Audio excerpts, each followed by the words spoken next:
Best bit for today? Well, it's always nice when Gino comes back to see us. It's controversial, though. Today, it was controversial, because he's the first person to get his knickers in a twist when we may suggest... Add one wrong ingredient to a traditional bolognese. Or carbonara. And it's not spaghetti bolognese because they don't make spaghetti bolognese in Italy. In fact, when I added a different ingredient to a carbonara, that's when he said that line of, if my grandmother had wheels, she still wouldn't be a bike. She would be a bike. She would be a bike. If my grandmother had wheels, she would have been a bike. That was his... That was the one. We could say that of today's show. Yes, that sums up his cottage pie... He's fiddling about with a cottage pie. Sweet potato, basil, what the hell? What's going on? Yeah, it was tasty, though. It was very tasty, it just wasn't a cottage pie. So, it turns out Gino's got no issue, however, about messing around with a British classic. How dare you? What are you messing about with? First of all, I'm not messing around with a bit. I love cottage pie. OK. What I'm preparing now is not a cottage pie. Oh, you're going... I'm preparing a cottage, Gino made it better, pie. Oh, you're an idiot. It's a different title. You're an idiot. So you're now saying that you are making the traditional British dish of cottage pie better than the British? In my opinion, yes. That's what I'm doing. I think with a few little flavour and a little bit of Gino starch, we can do it better. But I love cottage pie, so everybody from the cottage town, if there is a town called Cottage, whatever it is, I don't want to get in trouble with anyone. I love you and I love your pie. And there you have it. Meat sauce? With the meat sauce. With what's underneath? Yes, with what's Can underneath. we just put this alongside Now, a British yes. one, please? First of all, let's be honest, which one looks better? That one. That does look better. Why? I don't know. It's something about the colours. No, because your brain tells you that that's what you're used to. But if you... I've got to say, Gino, that is really, really tasty. I have to say, that does taste good. No, but That this was one, better. a good cottage pie is also a good dish. Just to give the idea to people to do something slightly different, to use... You know, you could have used pumpkin. You know, Halloween, you could have used a pumpkin topping. Best bit for a Tuesday. And do you know what? We say in interviews, when people say to us, what do you love about this morning? There are many, many things about doing the show that I deeply love, and you do too. One of them is the way people trust us. Yeah. And today, there was a really big moment for us, and also a really big moment for missing people to the charity as well, because I don't think this has ever happened before. We did an open phone-in today, if you were concerned about somebody who'd gone missing, if you were a person who was missing, to come forward. And you say these things, but you hope, but you never know whether it's going to materialise. And I think for the first time, it happened today. And we got a call from Laura, didn't we? Yeah, who said that 5 years ago, through various circumstances in the family, parents split up, a couple of family members, I think, passed away, that she just upped and went, disappeared. And initially came through saying, I've got a message from my dad, I'd like to get back in touch with him. And this guy, whoever he is, wherever he is, thinks that his daughter could be dead. She just disappeared 5 years ago, and she's about to go back into his life. And what he's about to find out is that he's a granddad to twins. Oh, man, and it's the cruelest, cruelest thing in the world when, you know, as I said on there, you know, as a dad, if that happened to me, I can't imagine how I'd even begin to move my feet or breathe.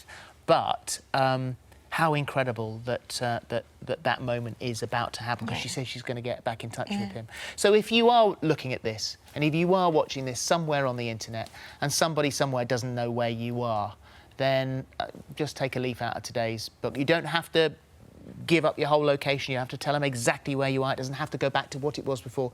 Just tell them you're OK. Yeah. How long were you thinking about doing it? Because there'll be lots of people watching this now that may be in a similar situation thinking, oh, it's been 5 years, I can't do it, or I don't know how to get back, or they'll be so angry, or, like, what would you say to them now, having done it and taken that step? What would you say to anybody watching now considering doing this?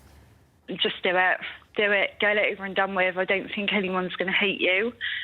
But the longer you leave it, the harder it'll probably be. There's been so many times where I've just wanted to drive back home with the children and go and see everybody, but I just didn't know how to face them. So, Laura, for your dad to know that you're there to reach out to him and want to speak to him, that's an amazing thing, and it really is the first step back home. You know, the good thing is that I thought our best bit today would have something to do with Trump. Well, it kind of did. It sort of did, because you thought I had. I really thought you had. Not only did I think you had, but I thought you'd stopped. You'd stopped broadcasting to allow it to happen. As far as I were concerned, you were one step away from lifting your leg. Oh my God, see, how well do you know me? Anyway, it wasn't me. It was a puppy. It was the dog did it. They always blame it on the dog. Maybe on the dog. Yeah. Welcome. That's this little puppy. It's making little noise. I swear to God, it just went... And I thought it was you. I thought, not only has she done that, she's also stopped. That's so sweet. Oh, well, just give him a little stroke, make sure he's all right. Right, still to come, Deirdre is on the phone line today. She'll be taking your calls around midday. First, though... Shush.